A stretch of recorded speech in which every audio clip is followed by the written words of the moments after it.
Salve, queridos! Hoje o tema é um tema fácil da gente lidar, que é propósito e sentido da vida, né? Aquelas velhas perguntas que eu acho que todo mundo já se fez, né? Que é por que estou aqui? Qual que é o meu chamado? Qual o sentido, né, de ter nascido? E ter nascido não só ter nascido, mas na época em que nasci.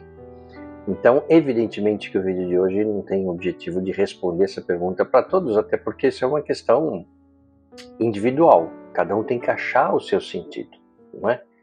Mas como o canal Palavra S.A. é um canal que traz um recorte com os temas bíblicos, então o que nós vamos conversar hoje é o que os autores, né, os personagens bíblicos, eles falaram sobre isso, né? E tem vários exemplos aqui que eu selecionei para a gente falar. Então a gente sabe, em todas as culturas, povos, épocas, o ser humano sempre levantou perguntas fundamentais sobre sua existência, né? Como eu falei, qual o sentido da vida, por que estamos aqui? Ou seja, a humanidade, ela sempre percebeu que ela sempre sentiu que tinha um chamado maior, né, para as pessoas.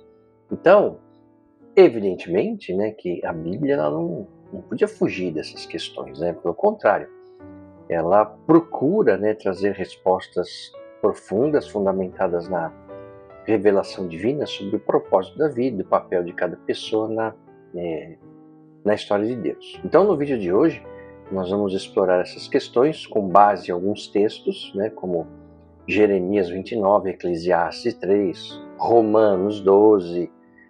Já perceberam, né? Quem me acompanha aqui, que já viu mais de um vídeo, não tem como não falar de Romanos. De novo, mais uma vez, eu falando de Romanos, é por isso que ele é um livro, a carta de Paulo aos Romanos é algo que eu sempre recomendo que qualquer um leia. E assim, e mais alguns, né? Então, o objetivo é a gente tentar, na medida do possível, dentro do tempo que nós temos, a gente tentar entender o que a Bíblia ensina sobre o propósito da vida, a identidade humana e o chamado pessoal. Então, vamos começar com o livro de Jeremias, no capítulo 29, versículo 11. Ele fala um pouco do plano de Deus para nós, e ele diz lá: porque eu bem sei os planos que tenho para vós, diz o Senhor, planos de paz e não de mal, para vos dar um futuro e uma esperança. Jeremias foi um profeta, tá certo? Então esse é um dos versículos mais citados sobre o propósito de vida na Bíblia. Ele foi escrito em um contexto de exílio, quando o povo de Judá estava em cativeiro na Babilônia. Eu já contei aqui no vídeo que eu fiz sobre o profeta Daniel, que aliás é um livro maravilhoso. O profeta Daniel, ele viveu na época que o povo hebreu foi conquistado, né, pela Babilônia, no rei Nabucodonosor, que levou todo mundo como escravo para a Babilônia. E então o profeta Jeremias, ele viveu nessa época. É um livro muito legal, que eu recomendo que vocês assistam o vídeo aqui de Daniel e depois leiam esse livro também. Então Deus, por meio do profeta Jeremias, envia uma mensagem de esperança ao seu povo, mesmo com a dor do exílio presente, né? Então existe um plano futuro cheio de propósito e paz, porque imagina o que é você mandar uma mensagem de esperança no meio de uma situação que o povo foi escravizado, o templo foi destruído. Então foi assim um período muito ruim para o povo hebreu, esse exílio na Babilônia. Então o Jeremias foi um dos mais importantes profetas do Antigo Testamento da Bíblia. Ele viveu mais ou menos entre os anos 650 e 580 a.C., durante esse período turbulento da história de Judá, que com a invasão, né, da Babilônia, teve a destruição de Jerusalém, o exílio do povo para a Babilônia, muita gente morreu, então foi um período bem embaçado, tá certo? Então, o livro de Jeremias é um dos mais longos da Bíblia e traz mensagens sobre juízo, arrependimento, esperança.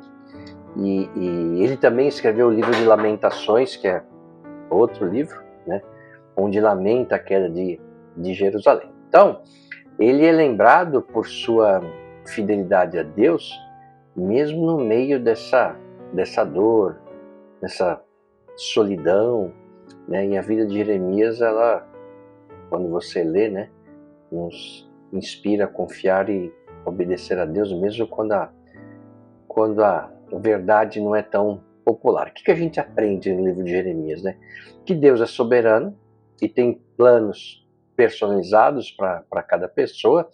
O propósito da vida não está ancorado em circunstâncias, né? Mas na circunstâncias, né, momentâneas, mas na fidelidade a Deus. E mesmo em tempos de dor, Deus está construindo algo maior.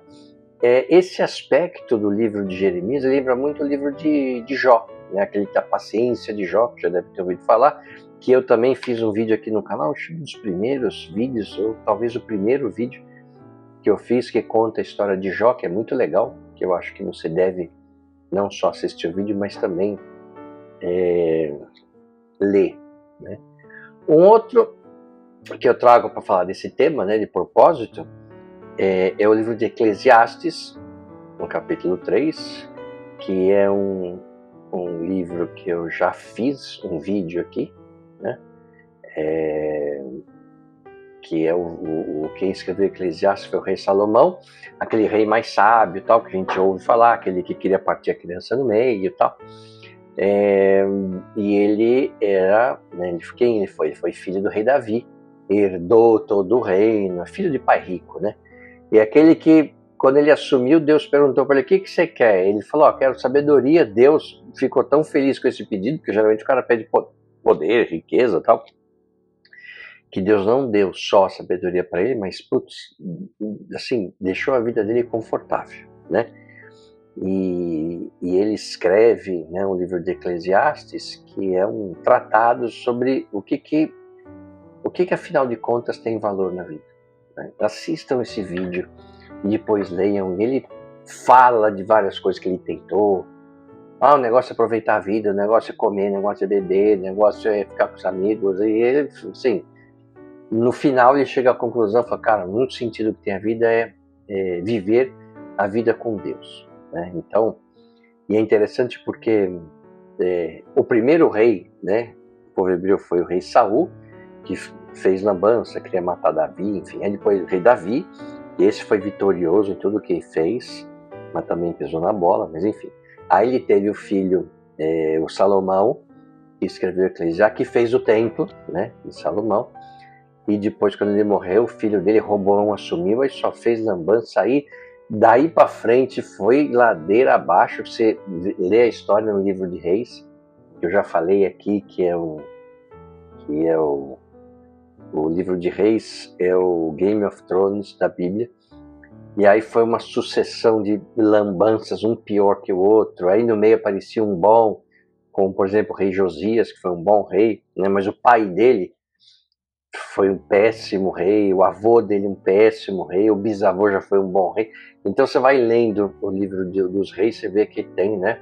Mas assim, numa linha, quando você estende assim essa história o que está escrito no livro do Reis, foi ladeira abaixo o negócio. Mas enfim, então o livro de Eclesiastes, né, como eu falei, ele são reflexões, né, de Salomão, do rei Salomão, sobre o sentido da vida, né? E ele tradicionalmente ele reflete, né, sobre a vaidade das realizações humanas sem Deus, mas ele também revela uma profunda compreensão da existência como parte de um ciclo ordenado por Deus, né? E o que a gente aprende no livro de Eclesiastes? Eu acho que o livro de Eclesiastes é o livro que mais reflete sobre essa questão de propósito da vida, né? Então ele fala lá que a vida tem estações, né? Cada estação tem o seu propósito, né? Então ele fala que tem hora de avançar, hora de recuar, né? Parece a maré um pouco. Tem hora na vida, tem momentos da vida que a maré está cheia, depois a maré está vazia, né? E ele fala que Deus atua dentro da história e do tempo, e que há beleza quando compreendemos o nosso tempo presente como parte de um plano eterno. Então não só essa passagem, mas principalmente, né, ela nos encoraja a confiar que nada acontece por acaso nas nossas vidas. Né? Mesmo que a gente não entenda tudo que a gente está vivendo, há beleza, né? Em saber que cada capítulo da nossa vida está conectado a um plano eterno, escrito por um Deus sábio e amoroso, e isso acaba nos trazendo consolo, paciência e esperança, porque você veja, né? Eu estou falando de um rei poderosíssimo, muito rico, que foi o rei Salomão, assim como o rei Davi também, que conquistou tudo, e mesmo eles tiveram problemas sérios. Então, assim, né? O negócio é o seguinte: você nasceu aqui, está aqui na Terra, você vai ter dor, vai ter, não tem jeito, tá certo? Então tem muita gente que fantasia, não, então eu vou ser fiel a Deus, eu vou fazer tudo certinho, ele vai me poupar das agruras da vida. Eu falo, não tem nada mais distante da realidade do que isso. Porque se fosse assim, né, os apóstolos de Cristo não teriam sofrido. E todos eles tiveram mortes horrorosas, menos João, que ficou exilado na ilha, mas foram crucificados, decapitados. Paulo apanhou, feito um cachorro, depois foi decapitado em Roma. Então, assim, horroroso, né? Como sempre falo, né?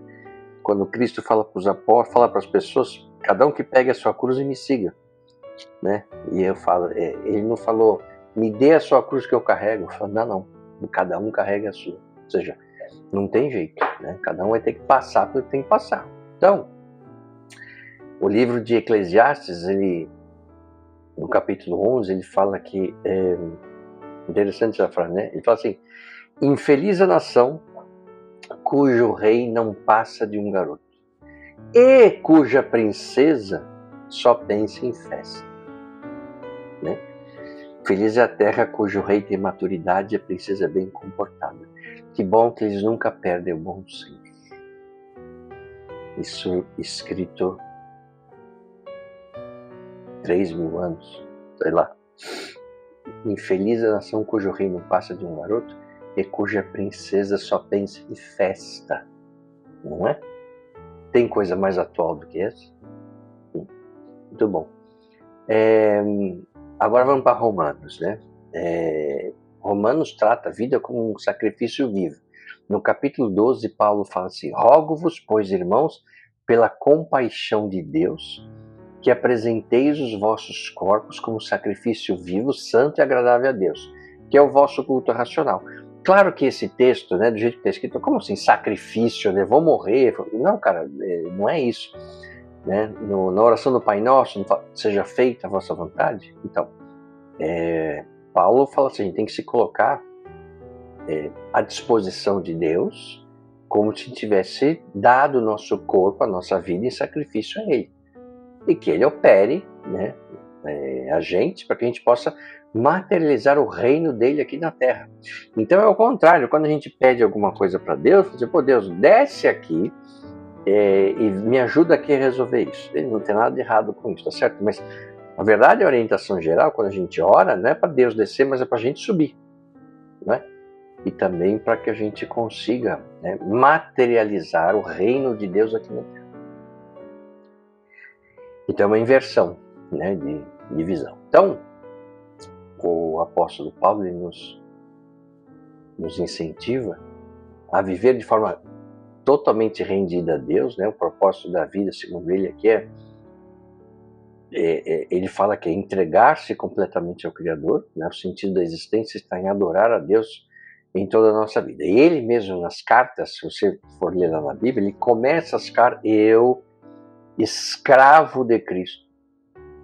E aí a gente vê, como assim escravo? Então, ele não fala, eu, Paulo apóstolo, eu, Paulo o bacanão, eu, Paulo que sabe tudo, a gente sabe, né? Eu já falei aqui, eu já fiz um vídeo sobre Paulo, que eu também recomendo que vocês vejam. Paulo era um cara, né, extremamente culto, ele era cidadão romano também, então ele era um cara, ele era um sábio, estudou muito, ele aprendeu com Gamaliel, que era o rabino, era o cara, então ele teve uma uma cultura assim, muito grande. E ele fala, eu sou escravo. O que é o escravo?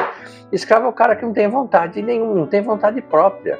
Ele faz o que o senhor dele ordena ele fazer. Então o senhor dele ordena, faça isso, ele vai lá e faz. Ele não, né? E se colocar como escravo de Cristo é isso. Mas, cara, eu vou estar aqui fazendo o que Cristo fala para eu fazer. E acabou, eu não tenho vontade própria, né? Mas enfim. Então, ele fala, né, as lições centrais nas cartas dele, que fala, nosso corpo, a nossa vida, nosso trabalho, tudo pode ser adoração. Agora, olha interessante. Quando ele fala tudo pode ser adoração, não significa que você tem que parar o que você está fazendo da sua vida e ficar só adorando a Deus. Não é isso. Você vai viver, vai trabalhar, vai estudar, vai fazer tudo o que você tem que fazer, que você faz hoje normalmente. Só que tudo que você faz deveria ser feito como se fosse um ato de adoração a Deus. Né? Como eu já falei aqui, né, alguns profetas falavam, não existe o mundo secular e o mundo sagrado. Só tem o mundo sagrado, não existe mundo secular. Né?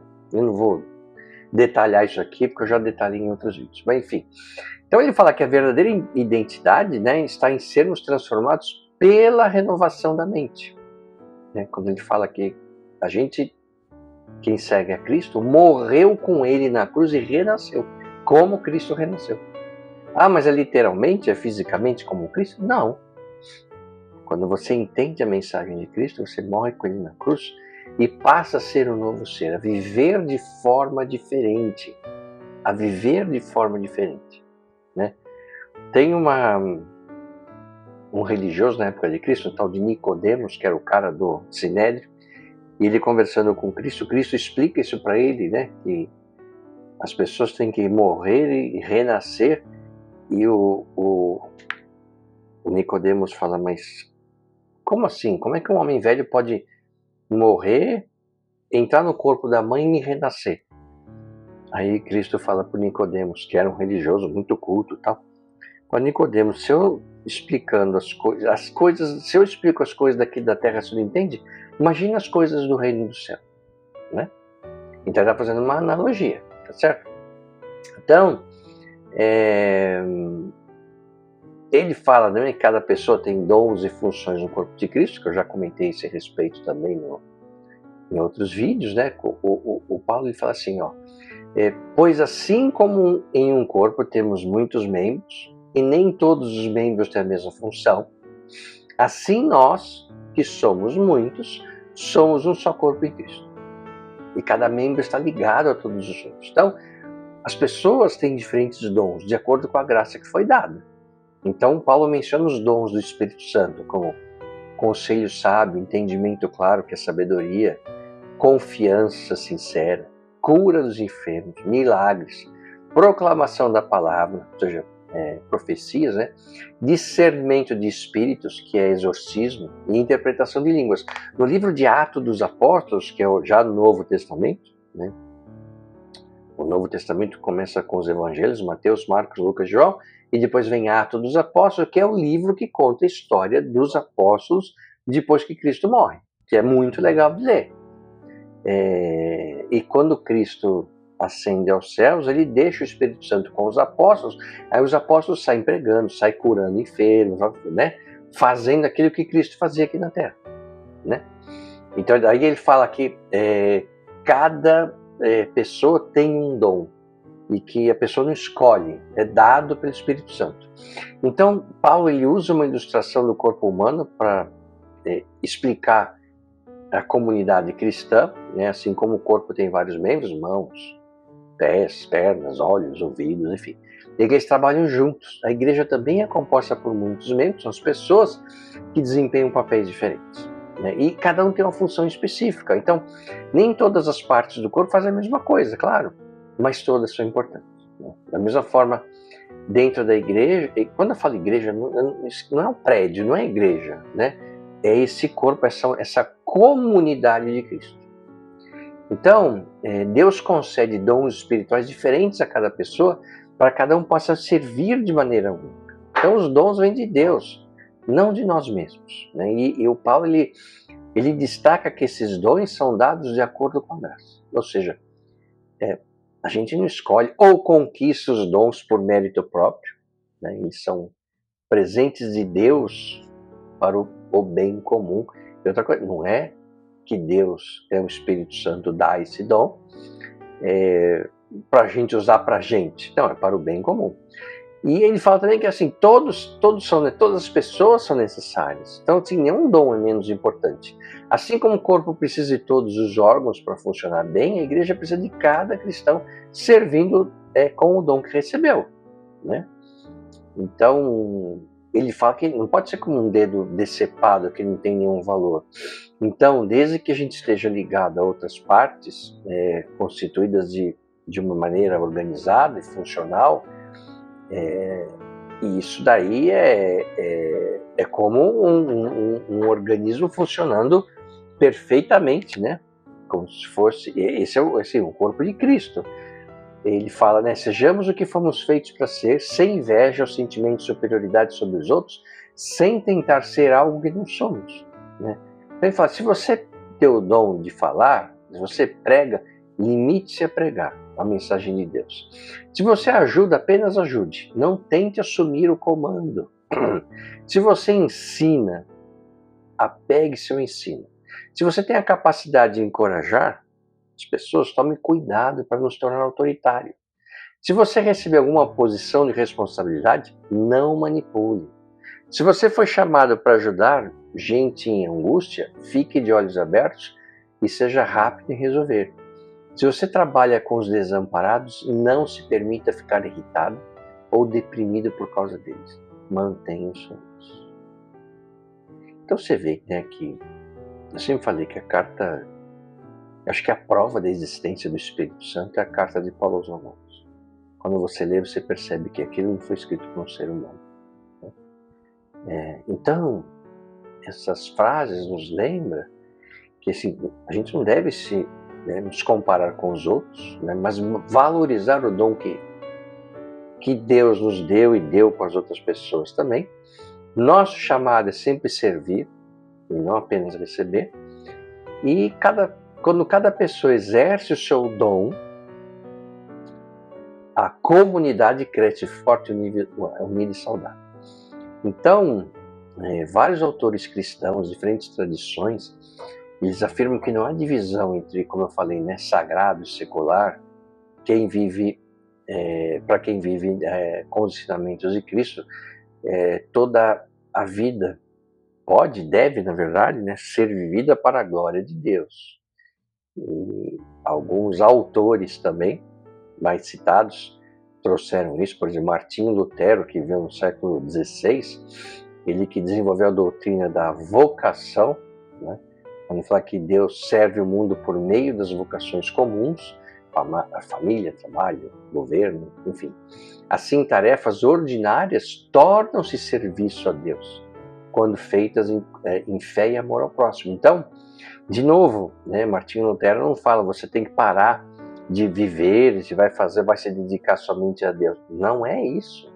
É no seu dia a dia, onde você exerce a sua profissão, aquilo que seria, que a gente pode chamar o dom, né? É aquilo que a pessoa faz sem esforço, tá certo? Fazer com amor ao próximo e seguindo os ensinamentos de Cristo, para quem acredita em Cristo, evidentemente, né?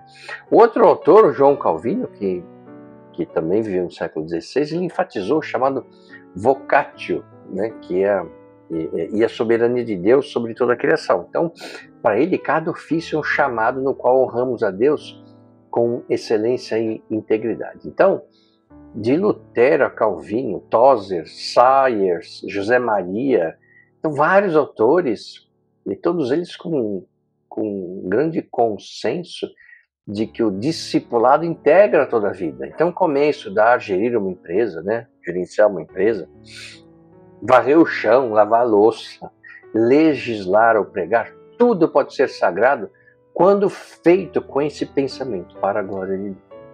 Então é uma mudança que eu sempre brinco aqui, que eu trago, né, a história de guardar Deus numa caixinha. Ele não tem caixinha, né? Na verdade Deus é tudo. Então é viver com Deus fora da caixinha, assim, no nosso dia a dia. E aí então a Bíblia fala do propósito geral do ser humano, ela apresenta um quadro claro do propósito universal de todos os seres humanos, que é glorificar a Deus. Está no na carta de Paulo aos Efésios, logo no capítulo 1. Fostes criados para o louvor da sua glória. No livro do Gênesis, do Antigo Testamento, né? Ser imagem e semelhança de Deus. Façamos o homem à nossa imagem. E aí não é, veja só, quando fala, o homem foi feito à imagem de Deus, não é aquele senhor barbudo, barba branca, né? Não é isso, a semelhança de Deus é com esse pensamento, né? Materializar na Terra a obra definida por Deus, né? E no Novo Testamento também, né, no Evangelho de Mateus, no capítulo 22, ele fala: amarás o Senhor teu Deus de todo o teu coração e ao teu próximo como a ti mesmo, que foi quando Cristo foi perguntado, né, pelos fariseus. Mamãe, então o que tem que fazer, não sei o que e tal. Ele falou isso, né? E também no Evangelho de Mateus, no capítulo 28, fazer discípulos, né? Ide, portanto, e fazer discípulos de todas as nações. Ou seja, pregue essa palavra, pregue esse conceito, né? Traga mais pessoas para fazer parte desse corpo de Cristo, não é? Então, a Bíblia fala também desse chamado individual, onde está os talentos, dons e vocação. Então, Deus não apenas ele nos dá um propósito geral, mas também um chamado pessoal e único, né? A palavra de Deus mostra que ele concede dons e talentos diferentes a cada pessoa para servir, ou seja, materializar o plano de Deus na Terra e abençoar o próximo. Na carta de Paulo aos Coríntios, 1 Coríntios capítulo 12, que eu também fiz um vídeo aqui sobre a carta de Paulo aos Coríntios, lá diz, né, a cada um, porém, é dada manifestação do Espírito visando a um fim proveitoso.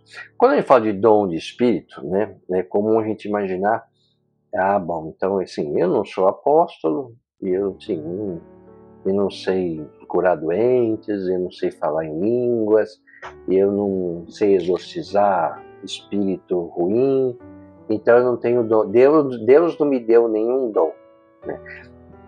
Assim, esse é um pensamento incorreto, né? Porque os dons variados de Deus são distribuídos por toda parte, para todas as pessoas, né? E todos têm origem no Espírito de Deus, né? Os variados ministérios são desenvolvidos em toda parte, mas todos têm origem nesse Espírito Santo. Então, às vezes, o teu dom é ensinar. O dom do Ayrton Senna era pilotar o carro. Isso vem da onde? Ele era uma pessoa espiritualizada. Não é porque ele morreu, não, mas ele falava muito em Deus. Então, às vezes, o seu dom é fazer cálculo matemático, entendeu? Esse é o sentido de dom. Porque sempre quando a gente pensa em Bíblia, sempre quando a gente pensa em apóstolos, a gente está pensando em pessoas especiais, iluminadas, não sei o que fazem coisas impressionantes. Isso nos afasta. Certo? E o objetivo da Bíblia, da palavra, não é nos afastar.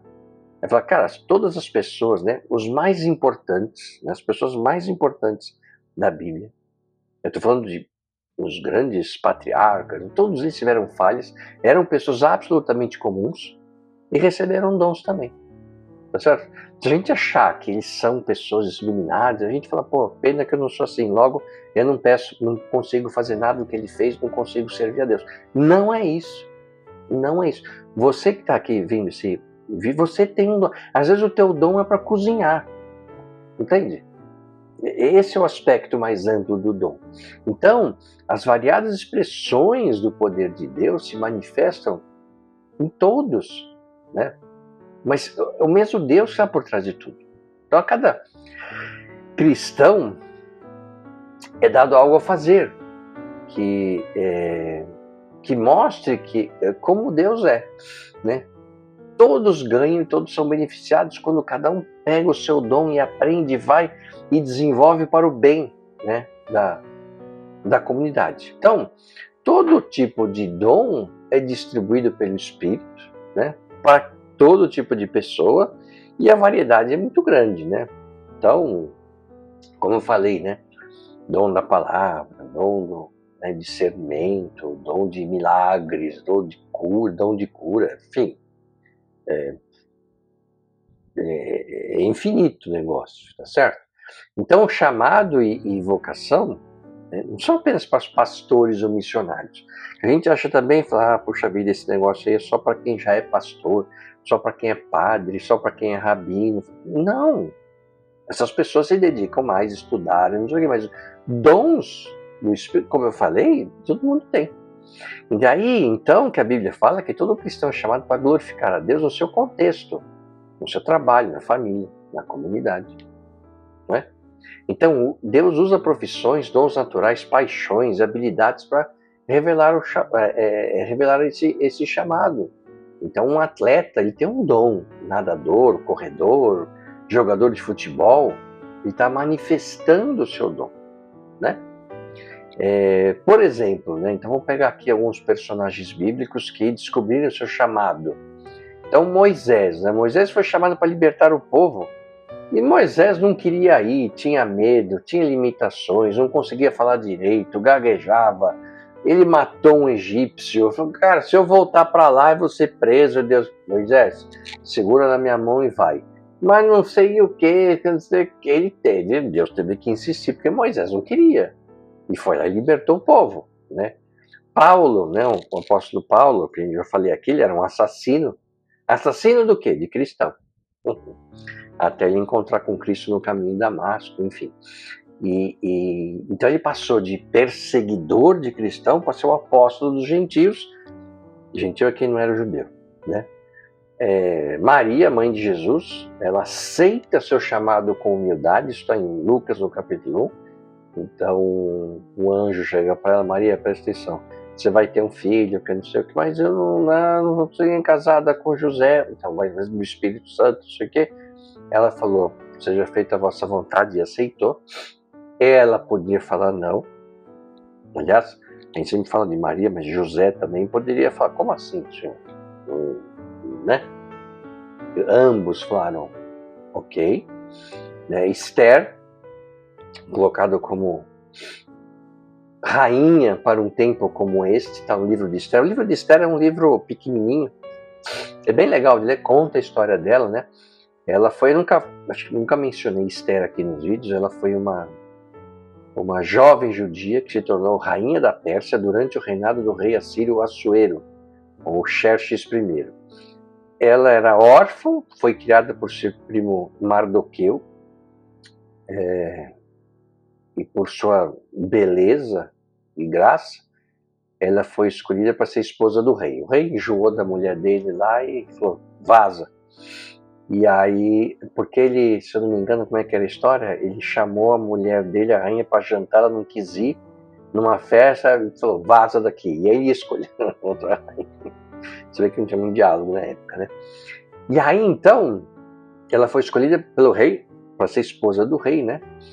E aí, quando o povo judeu foi ameaçado de extermínio por um decreto maligno, promovido por um tal de Amã, que era o chefe do exército lá, a Esther, ela demonstrou coragem e fé, ela arriscou a própria vida, né?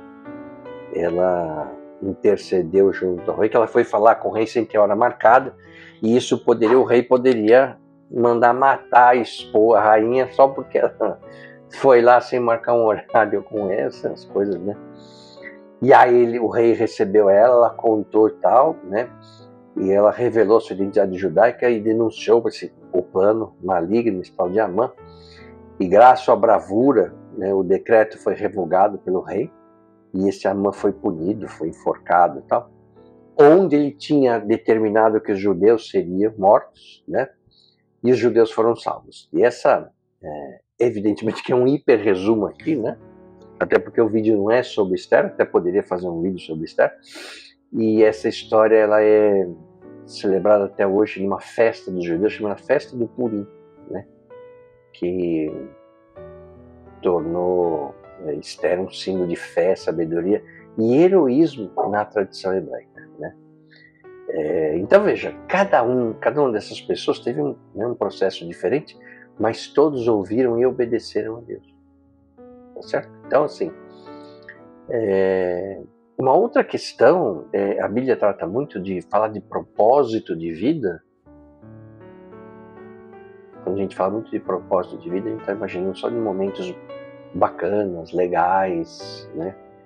Não, cara, a Bíblia fala muito de propósito junto com o sofrimento, né? Quando a dor aparece, né? E dá a sensação de que a vida não tem sentido, né? De novo, em Romanos, no capítulo 8, Paulo fala assim: sabemos que todas as coisas cooperam para o bem daqueles que amam a Deus, daqueles que são chamados segundo o seu propósito. Segundo o seu propósito.